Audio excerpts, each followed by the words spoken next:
are giving out bursaries. Obviously, we're dealing with applications that came into our office that were vetted and that will spread across the entire county evenly.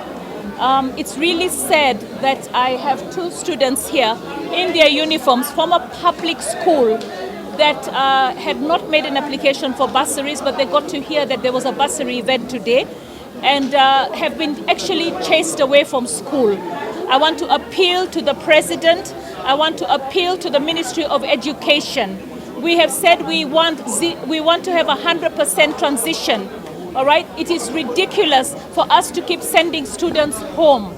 Okay, I believe that we as a country have said we have free education. All right, we complement it with bursaries, but it seems like the schools, even with capitation expected from the government for the various students, are sending students home. Now, the downside of sending a student home is that the student actually misses the academic year or the academic subjects that are being taught, and then that student basically has a hard time catching up. So all the money we're investing in education goes to waste. My appeal to the President is that he gives a directive that no school should send any child home because of lack of fees. They should not send any child home because of lack of fees. All right? Every child should be able to report to school, and then we deal with the shortfalls in the education.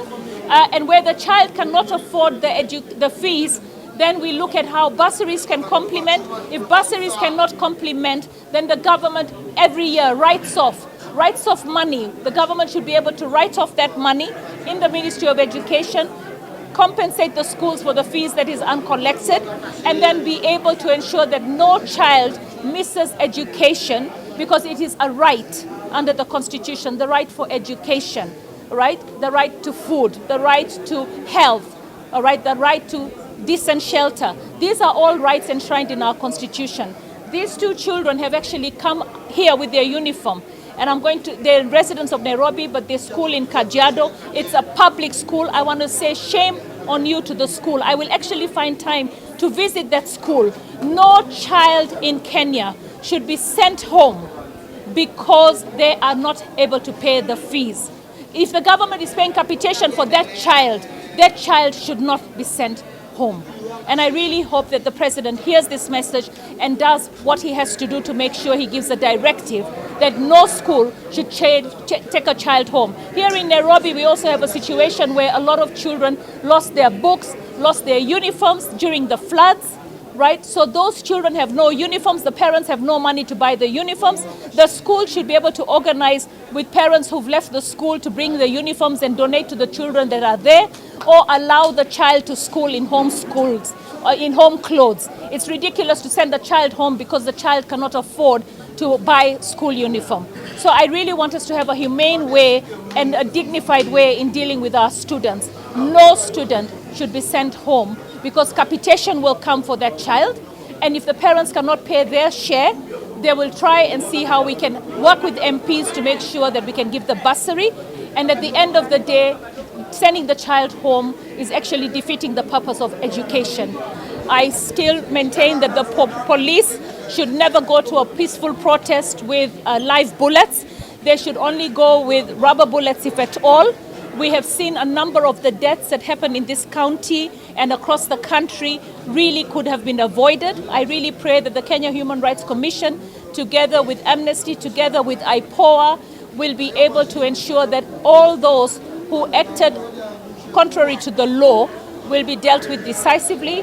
The media should not come under attack.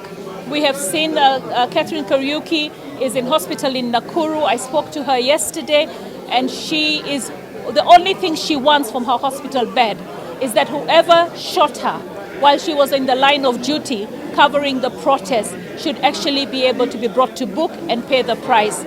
Even if it takes however long, justice has to prevail. We want to know what are the side effects of that water, what are the water pressures that they're using, what are the components in that water, because we've seen it's a different color water, and we really want to know, are these water sprays that they're using actually fit to use for the purpose, not actually going to cause respiratory problems with our citizens and any other skin ailments, because we are actually concerned about the color, we are concerned about the chemical components. We hope that it meets international standards of safety for those that are going to be sprayed with the water bowsers. Let's give our president time to initiate his broad-based government. Let's have a way to deal with unemployment. I'm very proud of my party leader for actually sticking his neck out again, no matter what people will say about him. Baba believes in peace even when he's aggrieved. He wants peace for this country. He's a statesman. And when he says that he wants to form a government of national unity and he wants dialogue, it is because Baba's manifesto, Azimio's manifesto, had a 6,000 shilling unemployment benefit. If the president would heed to the call of some of the promises that we had, we would be able to actually ease the burden of a lot of people. Just to say that today is a big day here in Nairobi, whereby National Government Affirmative Action Fund has been able to give bursaries amounting to 17 million shillings through the Women Rep, that is Mheshimiwa Esther Passaris, thank you. And we were also able to give 9 million shillings for women economic empowerment. So it is expected that this money will go a long way in empowering the groups that have been given. And the bursary will also help so much in ensuring that our kids are retained in school. It's also good to mention that the distribution of sanitary towels, a program that has been funded by the government, is still ongoing in the country. The government spent close to $1 billion to purchase these sanitary towels. It's good to say that the distribution is still ongoing. Mama amesisitiza kuwa wakati ambapo wale wajenzi wanavyoenda kuandamana pale na wana ugomvi wote, haifai serikali watumie live bullet ili kuangamiza mavijana kwa street. Hapo mama amesema kitu bomba zaidi, na tena akasisitiza kuwa tumpe president time, tumpe muda, manake kile kilio ambapo ilikuwa hapa awali ashaelewa na ashakubali kufanya na sisi. Na mimi kama msanii siku hii ya leo nasema shukran sana kwa mama Esther Passaris, manake nimepata check kwa bandi yetu. Bandi yangu kama Rhyming King Band amenipa check ya 100,000 ili niangalie jinsi naweza kujimarika katika hali ya usanaa.